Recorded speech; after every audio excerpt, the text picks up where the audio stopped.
Welcome, ladies and gentlemen. Thank you for tuning in. Henrik here with Red Eyes. Today we have a good show for you. We have Mark Collett back on the program. We're going to talk about some of the current events, some of the current news. Always a pleasure having Mark with us. Thank you for coming on again. Thank you for inviting me. It's always a pleasure working with both you and Lana. Thank you, Mark. Excellent. We have a number of topics lined up today, and I actually wanted to begin talking a bit about the shitstorm around Trump daring to say that he's a nationalist. Let's actually just watch the short clip here first. It sort of became old-fashioned. It's called a nationalist. And I say, really, we're not supposed to use that word. You know what I am? I'm a nationalist, okay? I'm a nationalist. Nationalist. Nothing. Use that word. Use that word. And then the crowd goes on to chant, USA, USA. And of course, it was a shitstorm. Sorry for the bad language, folks. But on Twitter around this, in terms of the fact that Trump dared to say that he is a nationalist. And I was curious about the reaction, Mark, because why wouldn't a president of the United States of America be a national? What is he supposed to be? Is he supposed to be a globalist? Is he supposed to be an internationalist? And they equate this immediately, of course, with not only, racism and white nationalism and all these kinds of things. This is full-on fascism now because he's a nationalist. Isn't that amazing, the reactions to this? Well, I was very, very happy when I saw this because I think Trump has been the gift that just keeps on giving for us. I mean, he legitimized talking about mass immigration.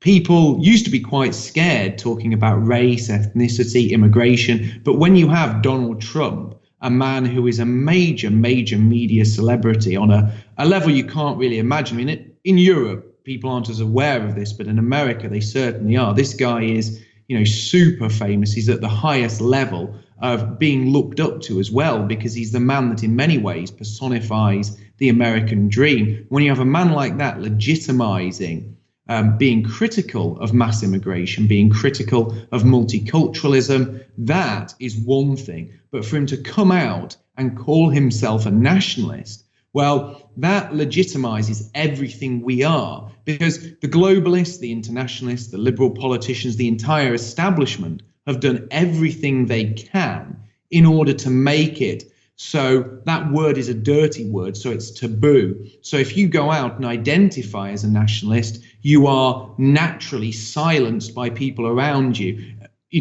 and they've obviously tried to tie the word nationalist to lots of negative connotations. So to have the president of the United States coming out and saying that he's a nationalist, this is just another absolutely fantastic bonus for us. And I think that's why the left are so bothered by this. This is why they're so enraged, because it's taken them absolutely decades to make discussion about immigration and multiculturalism taboo. It's taken them decades to turn words like nationalist and patriot into dirty words. And Donald Trump has more or less undone all of that mental conditioning. He's just undone in a matter of months. And that's why they're absolutely fuming. And when you sent me the show notes beforehand, I was looking through his Twitter, and I don't know if you can bring this up or if the particular tweet has been bumped down, but where he proclaims that he is a nationalist, or there is a tweet commenting on him being a nationalist, the outrage in the string of tweets underneath is just absolutely beautiful. And sometimes I'm not sure what pleases me more, being legitimized in such a wonderful way on such a global scale by the man who is widely accepted to be the most powerful man in the world, or the literal sea of leftist tears when things like this happen. So for us, this is just another great day. Yeah, it truly is, Mark. It's amazing that such sensible, just normal positions. I mean, 20 years ago has been, seems so radical today, right? That they've shifted the window so much to the left and I think that they also have to continue with this pressure on people who are not even on the fringes of the right or far right, but even like center and moderate people, right? That somehow you not taking a position with them full on is equated now with extreme right views and stuff like that. And I think that they, in the media, in the cultural narrative, and the politicians on the left, they have to continue to push that window towards the left to make it seem that these positions are unnatural. But again, my question to them would be, what is he supposed to be?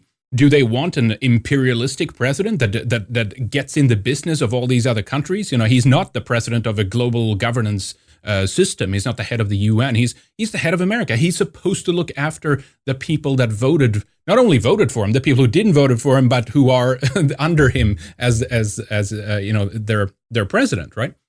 Of course. I mean, it's absolutely absurd for anyone to look at their leader and want their leader to have greater interests in other countries, in other people, in other ethnicities, in other religions than they do their own. And at one time, had a leader been more interested in the well-being of other people, that leader would have been seen as a traitor and would have probably ended up meeting a sticky end at the end of a noose. Whereas now, that is seen as something that's virtuous. It's seen as something that's good. I mean, the media constantly hold up people like Angela Merkel as heroes, as people who are essentially beacons of tolerance and hope and decency, when really all she has done is allowed a swarm of people into her country who have been like a plague upon the indigenous people. They have attacked them, they have raped them, they have sexually assaulted them, they have abused their welfare and benefits system. The German people have gained nothing from this flood of migrants, and their leader is openly endorsing this to the detriment of the indigenous people. And that is held up by the media, as I said, as a virtue, whereas Trump saying he wants to put America first, he wants to put the American people first, and he is a nationalist and loves his country. That we are being conditioned to think is something that should be seen as dirty or tyrannical. And it's very telling seeing the way these people are absolutely having mental breakdowns on Twitter, because on the Fox News report of this, on the Fox News tweet that you sent me earlier, the most retweeted item underneath it is some woman who's posting graphics about the Holocaust, saying that, Trump coming out and saying that he's a nationalist. Yes, that's the one, right? That's the one. That, this is literally the gift that keeps on giving. Man. When she studied the Holocaust, she thought, how did Hitler get over 6 million people to follow along blindly and not fight back? How indeed, maybe you should try questioning the official narrative there, love. But anyway, then she realizes Americans are following the same path. No, the Americans are finally waking up. But I don't think, really, I'm not sure whether people are waking up or whether people were always awake and they just needed that credible leader to follow. But either way, Trump's probably waking people up, and people who've already awoken but were too scared to act now feel they have the backbone and they feel they have the heart to follow him. And all of this is being absolutely fantastic for our cause. And I think it's legitimized nationalism, not just in America, but all over Western Europe. And I think that's given people the strength to vote for candidates like Marine Le Pen in France, vote for candidates or parties as they have in Sweden, where we've seen a swing right. And I think all of this is very, very positive for us. And I think the left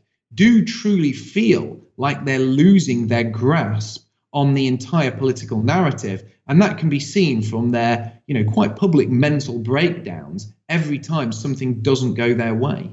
Yeah, absolutely. I think that this need also to immediately associate Trump's form of nationalism with an extremer form, or a nationalism more to the right, is also interesting to watch, because the lessons that we've learned from the NPC meme is, of course, that they are leftists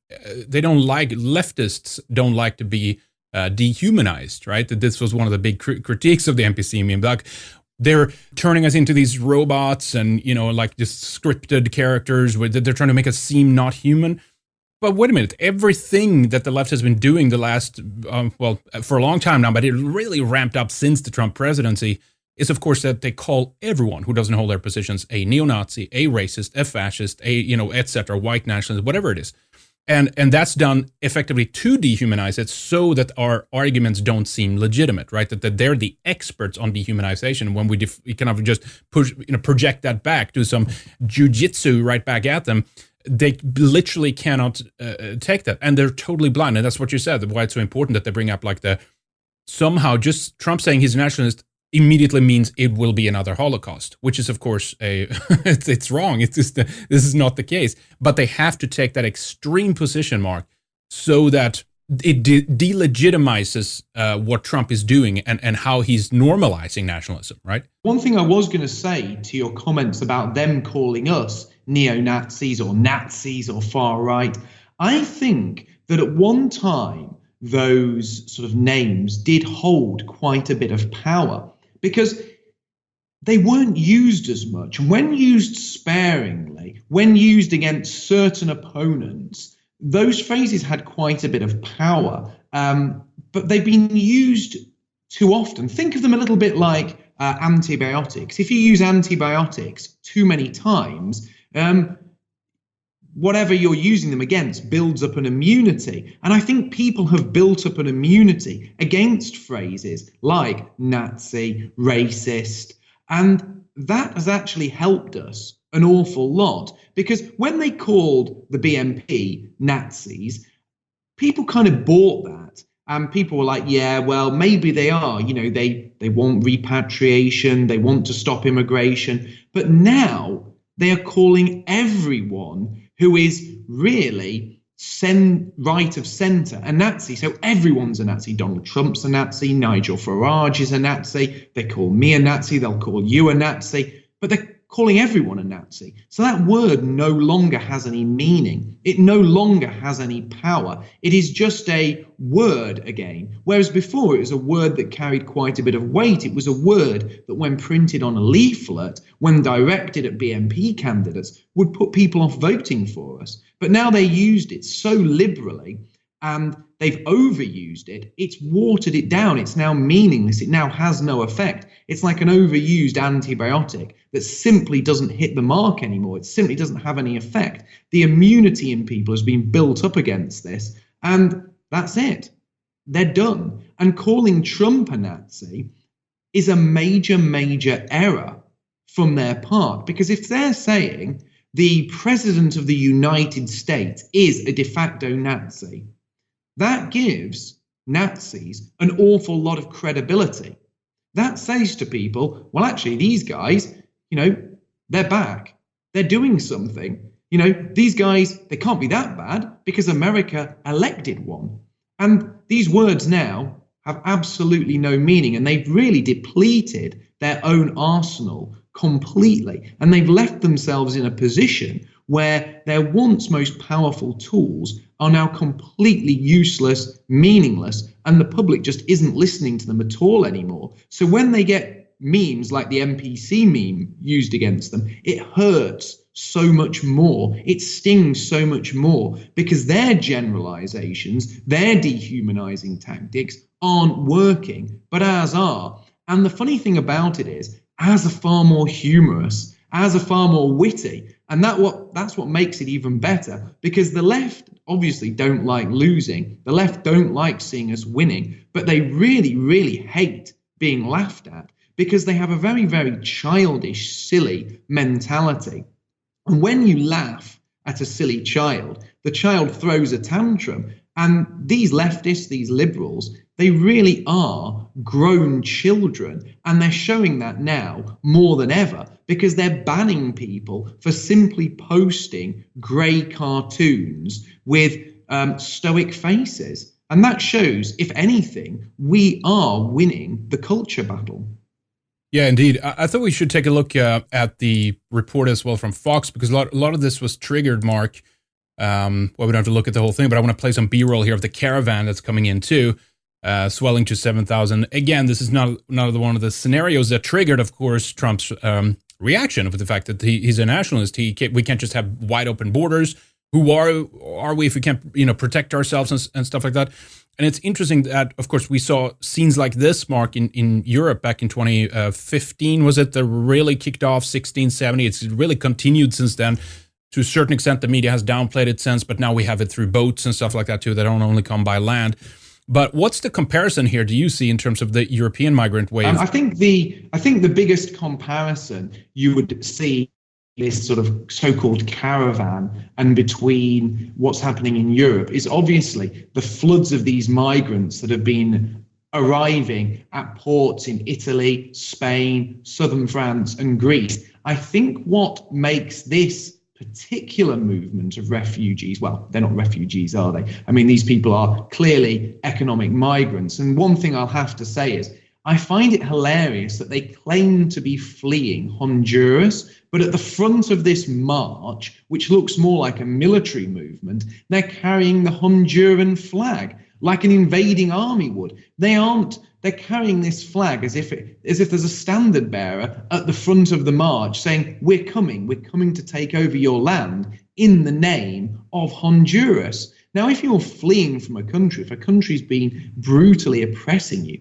you wouldn't imagine the people who were fleeing would be carrying the flag of the nation or the regime that had been oppressing them. And that's a real giveaway. But I think this hits home a lot more, really, because it almost looks like a wave of zombies. It looks like a scene out of The Walking Dead, where you see thousands and thousands of shambling, brain dead creatures surging towards, the last place of decency where the last survivors are holding out. And that's really what this looks like. And it's really what this is. America is a place that's given the world so many innovations, so many wonderful inventions. It's been a bastion of freedom. It's been a bastion of integrity. And these people are trying to get there. And when they get there, they're going to ruin the quality of life for everyone. And something you will notice about this so-called caravan, I see there's a young child there that the news have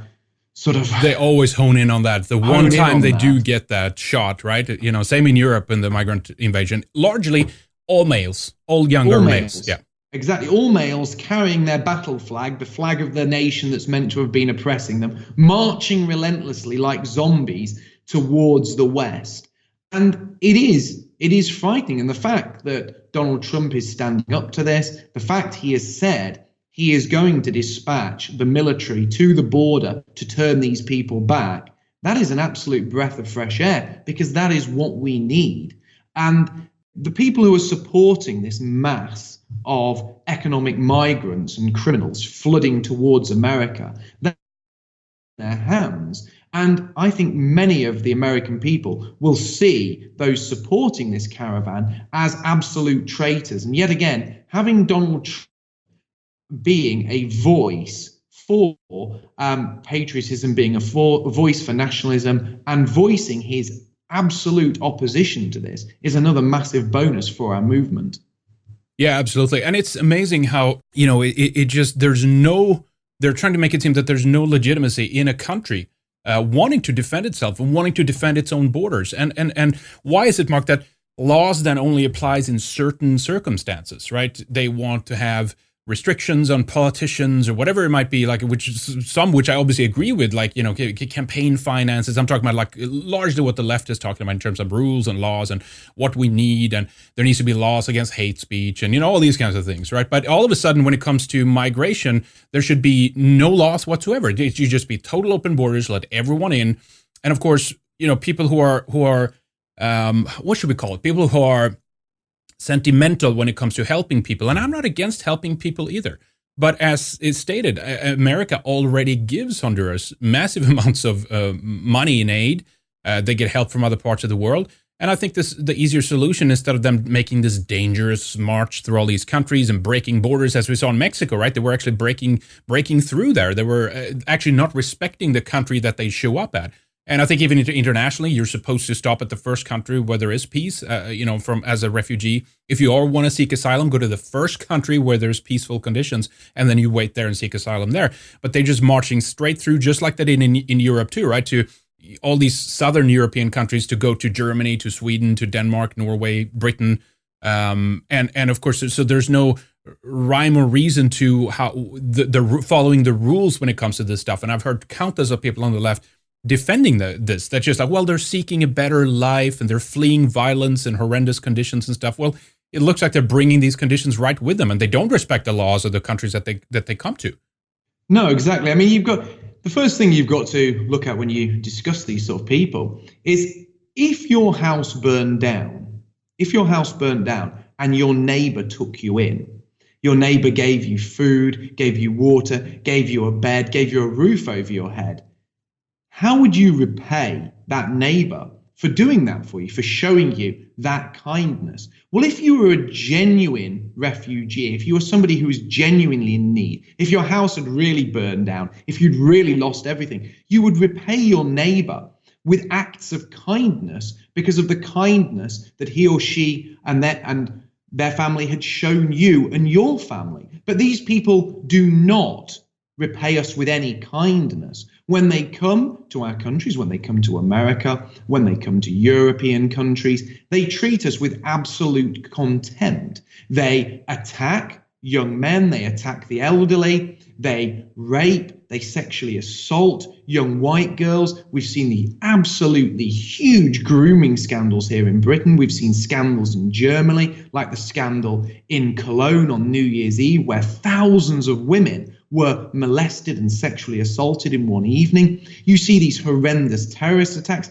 And these people, when they come here, they claim to be fleeing regimes that are extremist. They claim to be fleeing groups like ISIS, fleeing extremist Islam. And they say they want tolerance, they want the West. And then as soon as they get here, what do? Well, we've seen in France where there was the Bataclan massacre. We've seen in France where an elderly priest was beheaded in his own church by two young migrant males. These people bring the problems from their own country into our nations, and they show us absolutely no gratitude whatsoever. And when you see the number of men of fighting age that you can see in these pictures now, you can actually see what this is going to bring to America.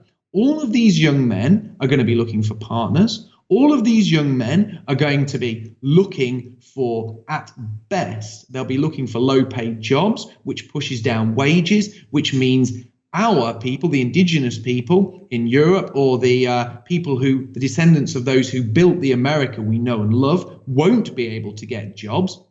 And at very worst, these people will be criminal elements who will join gangs, who will be smuggling drugs, who will be involved in other forms of criminality. And these people will make life, in one way or another, worse for the people in America, just as migrants have made life worse for people in Europe. What do you think that people pointed this out, and let's just briefly talk about that. There's right to the on the right side there on the screen on the truck. There's there's the Star of David. I don't know if these pictures. This actually it says right there. It's shot in Guatemala, right? And it was interesting because I think my angle was Israel. They're actually on location. That is Honduras. I got to look up if it was Guatemala. Regardless, I guess technically that, if you're in one country, you could help, especially if you have a truck and you're driving people across the borders or whatever this is a case of.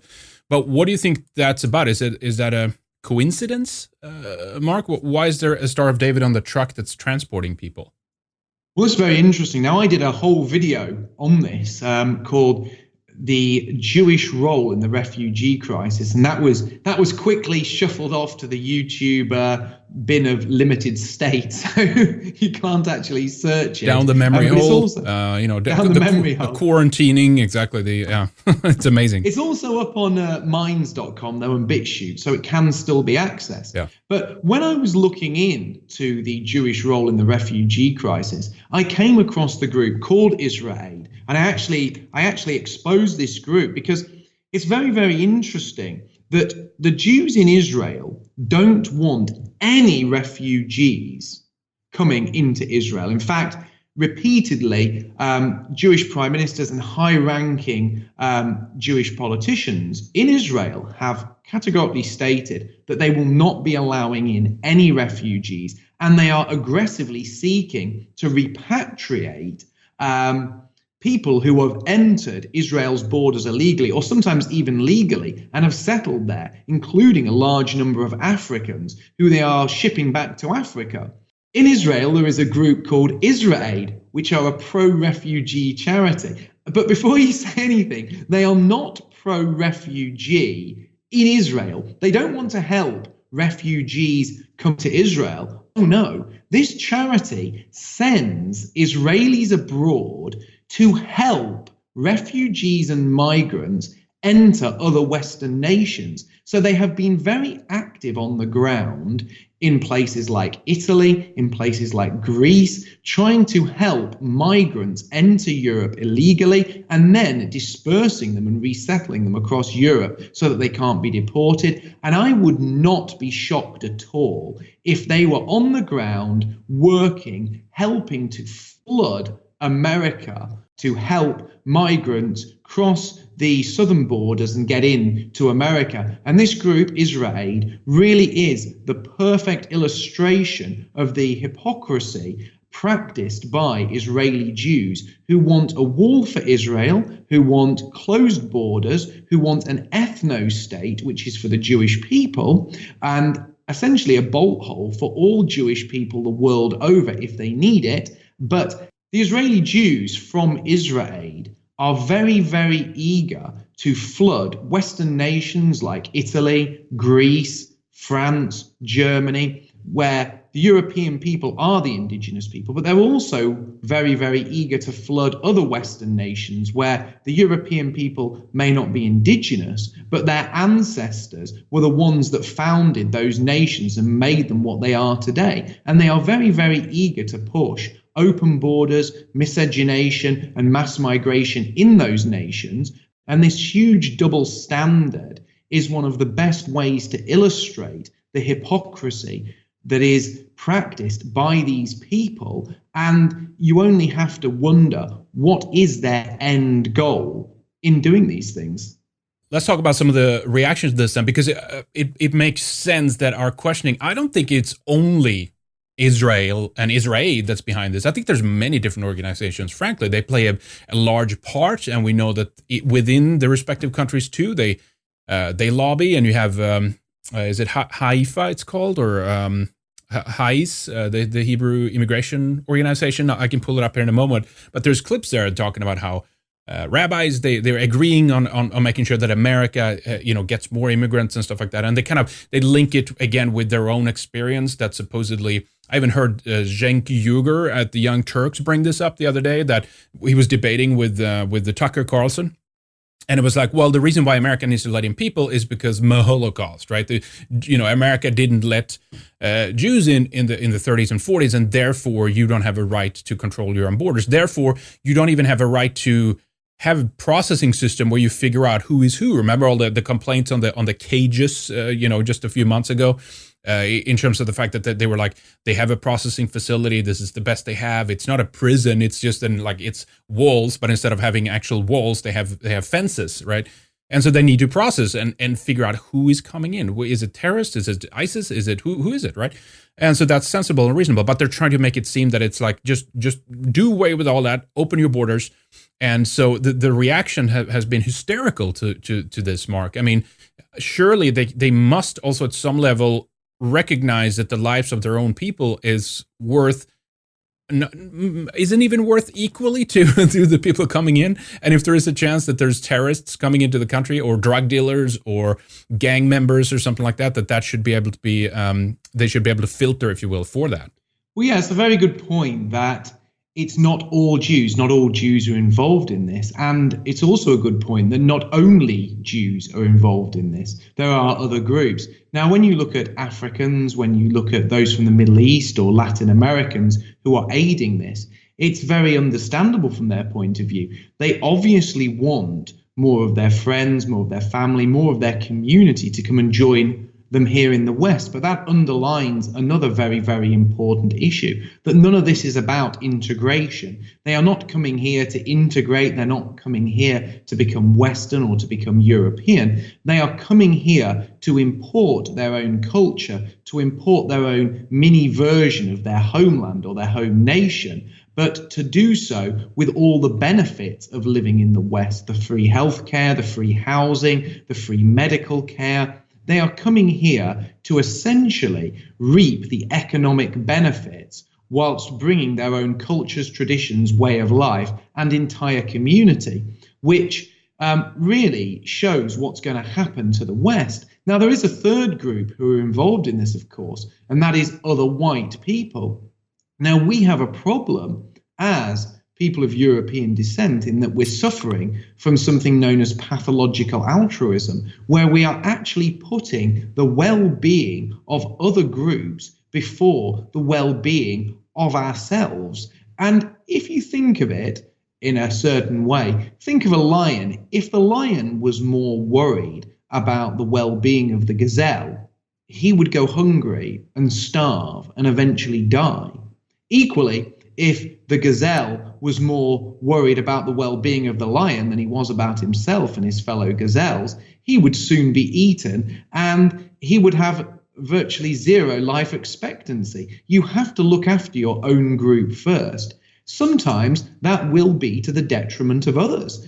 Sometimes that will mean putting your own group above other groups. And we have to close our borders. We have to look after our own people. And yes, that will mean that other groups, other ethnicities won't be able to come to the West, won't be able to take advantage of our economies, of our healthcare, of our educational systems. But so be it. We have to put our own people first. And it isn't like we're living in utopia. It isn't like we have a nation or a group of nations that don't have problems of their own. And it's only natural to put your own people first. After all, charity begins at home. And something that we have to come up against, something that we have to conquer, isn't just the problem of globalist power. It's not just the problem of groups like Israel Aid or the Jewish lobby. It's a problem of our own people who have effectively been brainwashed by the liberal establishment and the media into hating themselves to the point where they feel they should put other predatory groups above themselves and essentially speed their own racial demise. And you have white people now fighting for what is white genocide. Yeah, exactly. It's true. I mean, it's absolutely amazing. And, we had people speaking out, of course, like Paul Krugman. I want to talk about this just really quick before we switch over and actually talk about Faith Goldy and her campaign. I know you have a lot of opinions about this and some strong opinions, and it would be good to actually discuss that and see what has happened with her campaign and how that all came out. There's a lot of interesting twists and turns in that, shall we say. But here's one from Paul Krugman, and this is the guy who famously, of course, he was, I think, was heading up the Federal Reserve for a time. He's a Nobel-winning economist, but anyway, he said Trump lies about Soros funding the caravan. It might not be Soros directly. Maybe there is proof of that. I haven't looked directly if there is this, some organization that's tied to him that is involved. I wouldn't be surprised if it isn't. But he says it's a further mainstreaming of an alt-right conspiracy theory. Jewish financiers are scheming to replace you with brown people. And he goes on and talks about all these, Steve King is bad and blah, blah, blah. But it's interesting, of course, that, you can't talk about demographic alteration, Mark, in terms of like, well, I mean, either it's happening or it's not, and either we have proof for it or we don't. And, from the I always forget the abbreviation of it. It's not Haifa. I'm thinking of the city in Israel, the town in Israel, but it's Haida. I'll pull it up here in a moment.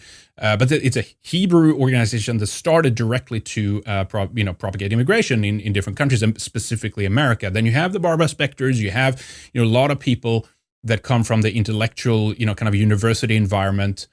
Who are Jewish, who are advocating for open borders and stuff like that. So it is kind of a provable fact. But it's funny that the guy, this is what I think is funny about the article there that he links to, Paul Krugman, and I think he's written himself on the New York Times, is that he blamed, if we look at war as a driver aspect of immigration, he deflected, I remember in a piece back in 2015, Paul Krugman, called Error and Lies, where he talked about how basically he deflected from the neocons, the neoconservatives, and basically just singled out all the Gentiles, if you will, in the neocon movement, if we can call it that, and blamed them as opposed to his own peers that were advocating for the Iraq War at the time. And of course, the Middle Eastern wars, Mark, has been the primary driver of immigration into Europe in the last 10, 20 years. So it's funny that this guy makes a statement about this, doesn't back it up, just deflects and say this is a crazy conspiracy theory.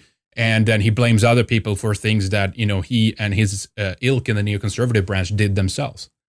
No, indeed. And anyone that doesn't think that some of these Zionist groups are conspiring against us do watch my video on the Jewish role in the refugee crisis. You will see here in Britain that every major Jewish group, right up to the British Board of Deputies, who are the most powerful and well-established Jewish group in the UK, fully support mass migration into Europe and into the UK. And he is calling this a conspiracy theory, but it isn't. There is an absolute wealth of evidence pointing towards powerful Jewish groups, and of course, the media themselves, which is pushing for the acceptance of these people. And if you look at who owns the media, if you look at the people who are creating the news, who are pushing these narratives upon us, those people are overwhelmingly Jewish. Now, not every one of them is a Jew, but Jews are disproportionately involved in this form of anti-Western activity. And by calling this a conspiracy theory, well, that's just an utter nonsense. There's no conspiracy at all in the sense that he's talking about. The conspiracy is an active and real conspiracy that is aimed at destroying Western civilization and bringing about white genocide. And the interesting thing about this is you will actually be able to Google pictures of Jews holding up placards saying, "Jews will replace you. We will replace you." That is what these people are saying. And they are being very, very open and very, very honest about their desire to do this and the fact that they are involved in doing this. And you only have to go onto Twitter to see a huge number of Jewish individuals with blue check marks by their name who are on a daily basis calling for white genocide and attacking people for simply being white. You can see that this is prevalent, this is disproportionately represented within their community, and that is very real, it is very present. And it is a driving force behind the problems that we've been speaking about tonight. Yeah, exactly. And there's a couple of other articles quick here, and then we'll move on to Faith, and also underlines that there's other people behind it, of course. One of the organizers, who's a left-wing leaning lawmaker, was actually arrested in Guatemala. His name was Bartolo Fuentes. Guatemalan police officers detained Bartolo Fuentes, a former Honduran lawmaker, from the middle of the large crowd. Then he and three other organizers had led from San Pedro Sula, Honduras, since Saturday. And the article says the organizer of a migrant caravan from Honduras was detained. So that's good. And of course, Trump threatened as well on top of that with, we will cut off funding if you guys do this. I'm just questioning if that had anything to do with it at this point, that they figured, well, if America's going to cut this off, maybe this is not, cut off our aid or our funding, maybe that's not a good thing. Let's arrest the guy. Let's just break it up. Last time it broke up, I think, at the U.S.-Mexico border. But what do you think is going to happen this time? Is it going to get through? Is there enough media attention to it? This is the guy, by the way. This is the Bartolo organizer on the Honduras end. I'm not sure. I think if Trump is true to his word, and mainly when Trump isn't true to his word, it's because people within the establishment, people within the deep state are stopping him. They are obstructing what he wants. He will deploy the military. He will deploy a heavy number of ICE agents. He will deploy all the forces he can to stop these people. And I do believe he is actively against this type of mass immigration. He might not be all the way there with the things that we believe. He might not be 100% on board with some of our deeper ideals, but he is 100% on board in stopping immigration. And over his time as president, we have seen him drift further in our direction, which has been evidenced just the other day by the fact he has now stated quite proudly that he is a nationalist, and there is nothing wrong with being a nationalist. So yes, I believe he will do his best to stop them entering the US. So Mark, let's switch over. There's a lot of more to say, of course, about the caravan, about people behind it and all that stuff, but it's important to discuss these things that are in the news. Before we go on to some of the other topics and talk more in the second part of this show, let's talk a bit about Faith Goldie's campaign and how you view this, Mark. I know that you did another interview. I heard the snippet that you did on that. You were highly critical of the direction that the campaign had taken. Why don't you just frame this for us a little bit and describe what happened and how you view her campaign? Well, firstly, it's very important to note that initially, I was a massive supporter of Faith Goldie. I believed that standing for Mayor of Toronto was something that we should all endorse. We should all have got behind her. We should all have helped in any way we can to ensure that she did as well as possible in that election. And I, in fact, did a show. My show this week on the alt-right on YouTube. You can go back and see that. We had Greg Johnson on that particular episode, and we spent a large part of the show praising her courage, and saying that this was exactly what nationalists need to do, that we need to get out there, we need to engage the public, we need to stand in elections, because we can't simply ghettoize ourselves on YouTube or on the internet. We can't simply spread memes on Twitter and expect to change the world. There are people who don't go on the sites we go on. There are people who aren't aware of these YouTube personalities who produce wonderful content every week. And we need to get to the wider public, to the average guy on the street, and we need to recruit aggressively. And one way to do that is by standing in elections, because it raises our profile and it allows us to use the establishment's apparatus in order to spread our message. So when Faith stood, I was really behind that. I've stood for election many times. I was involved in campaigns that actually won significant power here in the UK. Elected in 2008 to the Greater London Assembly. So I'm all for that. And I think what Faith did was admirable. However, she had spent a large period of time before that campaign cozying up to the alt-right. When she left the Rebel, she came to our side. She even came on my show. She was on This Week on the Alt-Right. She did a show around Christmas time last year with us. She was talking about internationalists and globalists, and she was making all the right noises, saying that she'd come to our side. She was an ethno-nationalist. She believed in the 14 words, and she was obviously doing this to gain money. People were donating to her.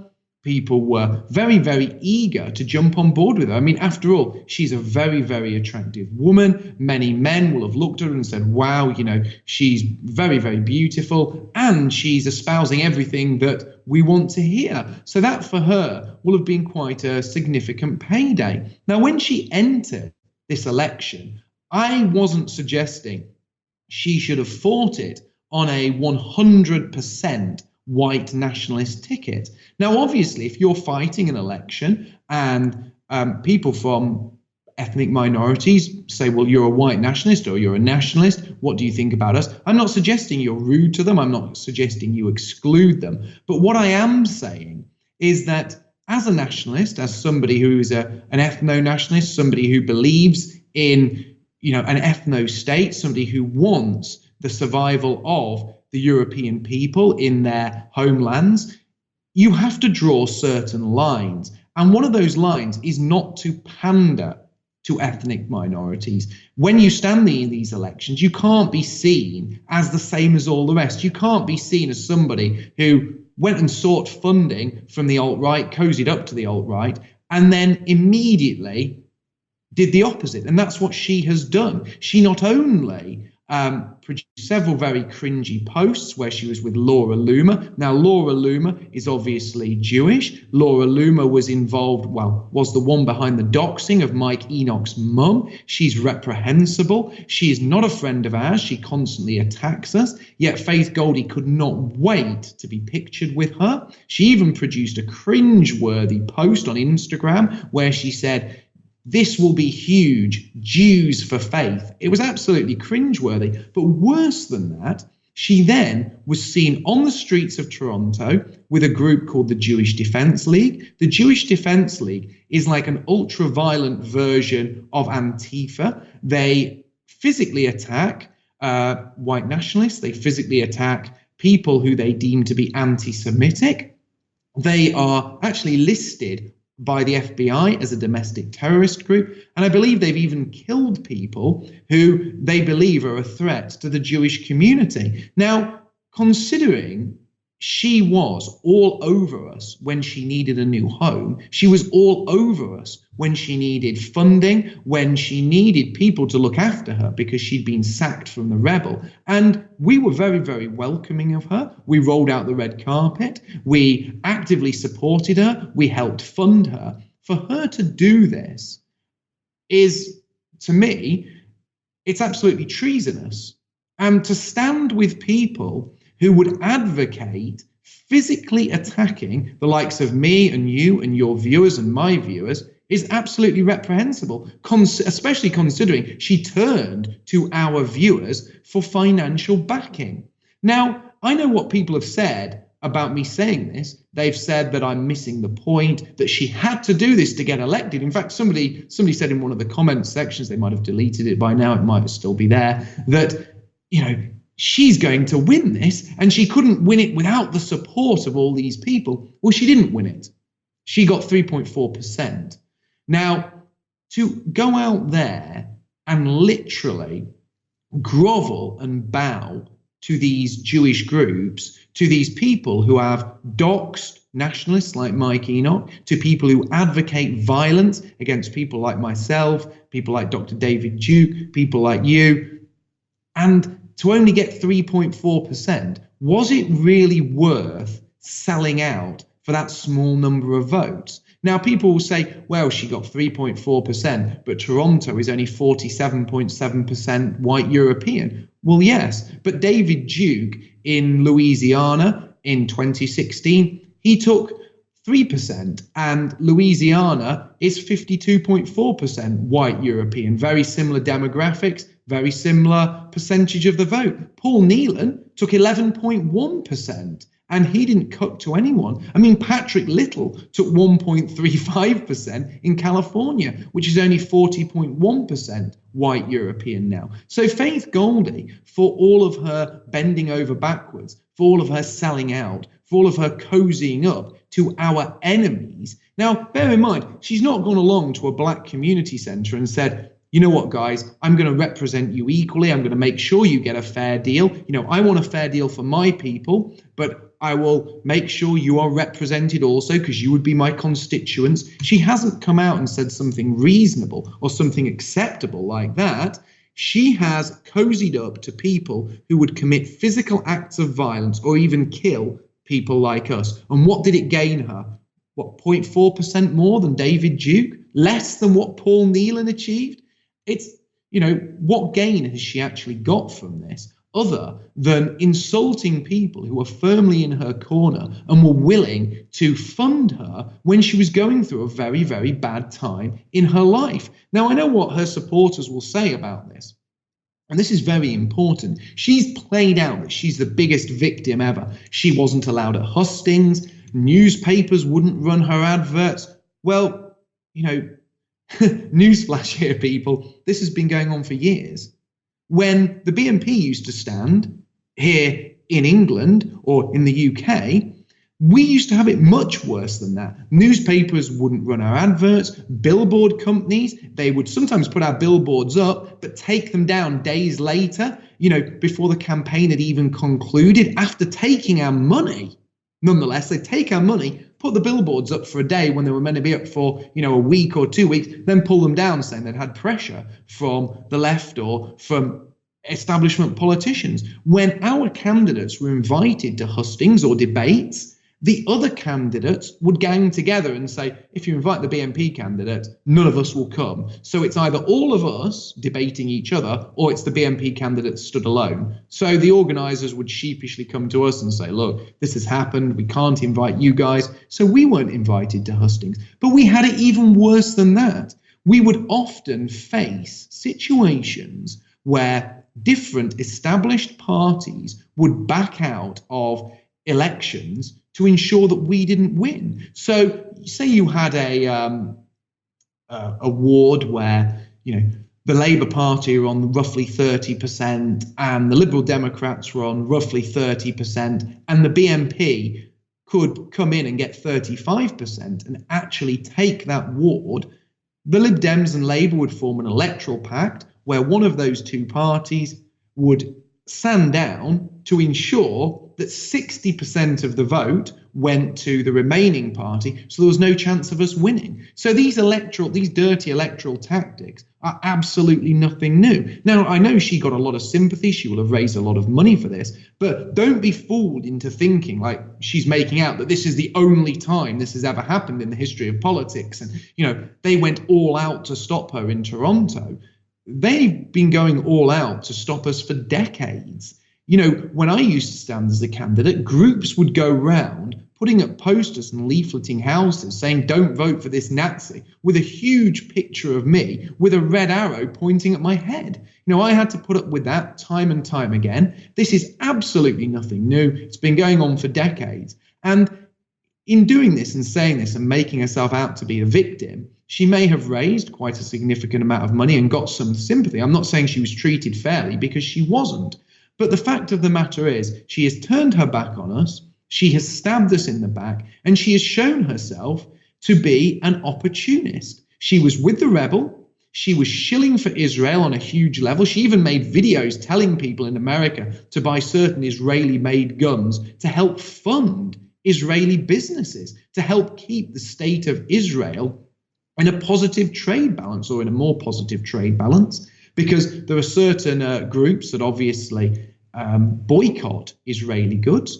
Then, when everything went sour at the rebel, we welcomed her with open arms, despite the fact that she had been so pro-Israel, despite the fact she had been a massive Zionist. And when she'd taken our money, when she'd taken our shelter, when she'd been on all of our shows and obviously tried to recruit many people who watch shows like this, who watch shows like mine, who watch a range of different output across YouTube, she then turned tail, went to our enemies, went to people who regularly attack us, both with words and with physical violence, and she thinks that's acceptable. Now, I don't think that's acceptable, and I hope your audience agrees with me in the fact that this isn't acceptable. And the fact that she is a beautiful woman should not be a get out of jail free card for her. But that is what she's going to play on. And if she does come crawling back, if she does attempt to come back on shows like this, then people should call her out and people should say, "What the hell did you think you were doing, cozying up to our enemies as soon as it seemed like it would be financially rewarding to do so?" Well, that's depressing, obviously. And, in terms of like trying to, turn, I guess, in terms of wherever the wind is blowing or where you can find support, eventually ends up biting you in the butt, because at some point you're going to be having contradictions and opposing forces and stuff like that. So, of course, it was a run-in with the JDL, as you said, the Jewish Defense League, or a run-in. It was a co-joint. I don't know if it was a press conference or if they did an event on the street. I didn't actually see that video. What was that specifically, Mark? I don't know what it was, but she played up to this and made a huge thing of it. She was very, very eager to be seen with a number of Jewish groups or Jews before this event to point out that she was on their side. And the very, very interesting thing about this is, if you actually look at the demographics in Toronto, those people make up a very, very small percentage of the population. There are much bigger ethnic groups than than Jews in Toronto, and she didn't seek their approval. She aggressively sought the approval of individuals and groups who have attacked us by either doxing us, by producing material that seeks to attack us with propaganda, or groups that seek to physically attack us, like the Jewish Defense League. And I find that absolutely reprehensible. Yeah, it's very strange, very bizarre. You don't wonder if this is planned or if she's just going wherever the flow, I guess, and support comes from at that time. I don't know. As you said, I mean, she was ousted from, the rebel and all the things after the Charlottesville kind of debacle, which I think was totally unfair, by the way. She was there as a journalist. I don't even know if she knew about the what the podcast was, whatever, but irrelevant, whatever. It's like she must have been able to have conversations with people. But of course, as you say, so she kind of shifted her but she shifted her focus on terms of who she's trying to reach a little bit, right? And of course, now when this loomer kind of little street circus there as well, that seems to be beneficial as well to get kind of. I think after this, immediately she got on InfoWars too. which is like she was, she got the okay stamp from the from Alex Jones. It's just interesting how it always goes that way. Because for a while there, I bet you they thought she was like blacklisted, right? But now she's back in with the with that crowd again. We'll see how that goes. I don't think Ezra is going to let her back into the Rebel, though. What do you think? I'm not sure. That's what she seems to want to do, and she's one of these people that. She said, I'm awoke to all of these things now. She came on my show. She was talking about internationalists. She was talking about the globalists. Off camera, she was joking with us all about these things and how she was awake to them, but she wasn't. This was all just a game. All she appears to have done is chased whoever will pick up the tab after her. And for a while, we were the group of people who were going to provide her with the donations and with the funding she needed for the upkeep of her lifestyle. And her actions during this election have painted her as nothing more than an untrustworthy fraud. And for what? 0.4% more than David Duke? A significant percentage of the vote less than what Paul Nealon achieved? She certainly hasn't gone out there and done this and blazed a trail and made electoral waves. She was well off the pace of winning. And I know that she'll say she's saying now that she was on the podium, that she came third. Well, she got 3.4%. She was so far off the two main candidates. She didn't stand a chance. And I have been a part of an organization that has made major electoral inroads. The British National Party had 56 councillors, we had 2 MEPs, we had a seat on the GLA, which is the Greater London Assembly, and we did all of that without cucking. We did all of that with proper ethno-nationalist policies and a call for Britain or the UK to remain overwhelmingly white. And we certainly did not cozy up to any of these groups who have threatened violence or attacked white nationalists. What do you think she should have done? Is there kind of a in-between thing? Or maybe because from my point of view, sometimes you can just avoid things, just kind of stay away from certain things or not address it or not, to take a clear stand. I understand the political, kind of game and stuff like that in terms of, appealing, but this is kind of such a weird overstep in terms of, in this direction, especially if she had some, prior feud with the JDL guy. And that was the lawyer too, right? Last name Rubin, I forget who the guy, but he had defended, I guess, Islamic terrorists in the past and even pedophiles, I believe. And I understand that if she's such an untouchable candidate, this might have been the only guy that she could get. But at the same time, I think all the legal fees is, funnily enough, then went to a guy which previously was involved in all these cases, which she herself criticized. Isn't that correct? Well, that just shows that, to be honest, that's news to me now, but that just puts a big rubber stamp of on what I've just said. She really is someone who appears to be rather soulless, who has no real moral compass and has just used people on the alt-right. She has clearly taken us for a ride, but I don't know. She will obviously say that she had to do these things. She had to do these things for a wider appeal, but I don't see that. If you're standing as a candidate, there is nothing wrong with being cordial with people. There is nothing wrong with being polite with people. There is nothing wrong with retaining your dignity and having an air of decency about you. But going to your enemies and selling out, and more importantly, trying to appeal to those who would attack those who have sheltered you, backed you, and given you finance is frankly quite scandalous. And I think throughout this, she has painted herself as a mercenary who has a complete lack of moral compass. We have a really shitty connection today on Skype for some reason, Mark. I don't know what it is. We have to restart it a number of times, whatever. But thankfully, I can still hear you and see you, although the quality is a bit lessened. So sorry about that, folks, you guys out there watching. Mark, we're going to continue our conversation with a lot of important news we're going to get to in the second part of this interview as well. Give us an update in terms of how the book is going. Give us a plug for that. Tell us about your website, what people should do to follow you. You're still on Twitter. You have a YouTube channel. Just tell us about that before we wrap up here the first part. Yeah, you can download my book. It's a free ebook. It's called The Fall of Western Man. It's available from www.thefallofwesternman.com. You can also buy that in hardback and paperback. And if you want to see more of my content, you can hop over to my YouTube channel or follow me on Twitter or add me on Facebook. Absolutely. Check it out, folks. The Fall of Western Man. Of course, it's available through the site. We'll link that up. We'll have a link to Mark's YouTube channel as well. It does a lot of good videos over there, so definitely check that out. All right, we're just going to take a short break. Thank you, Mark, for the first part. We will be right back. We'll see you on the other side. Part 2 with Mark Collett. Join us in the member section. We're going to be talking about the bomb threat at George Soros' New York City apartment. Really interesting story. We talk about whether or not it's a false flag, or if there's actually some people that are trying to go after him, considering how much press he's been getting in the last couple of years regarding being behind a lot of meddling, if you will, in America's and also Europe's affairs. We speak about a Russian woman charged with midterm election meddling, simply for posting basically a few memes online on Facebook, is called Conspiracy to Commit Information Warfare. Very interesting. And of course, very Orwellian, very dangerous.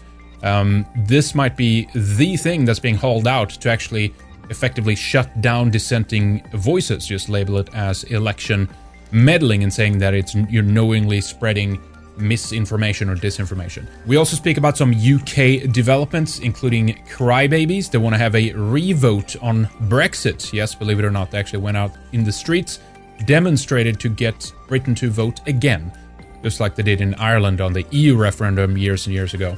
We speak about the sexual habits of young people that is now changing according to a new study due to access to pornography online. And we're also going to be talking about Britain's first official transgender student officer being suspended, basically due to being a pervert. I'm just trying to beat the YouTube algorithm here, folks, so don't worry if some of the words sound off. So join us in part 2 at redicemembers.com. Get a membership, support what we do, join our Telegram group as well, t.me/redicetv. Also, check out our new t-shirts that are incoming. We have a new batch incoming here soon. We have some new awesome designs, and we're restocking some of the old favorites too. redice.tv/store. All right, guys, we'll close out this segment on an oldie but a goodie. Dig in the Grave with Faith No More. Enjoy. We'll talk to you on the other side of the break.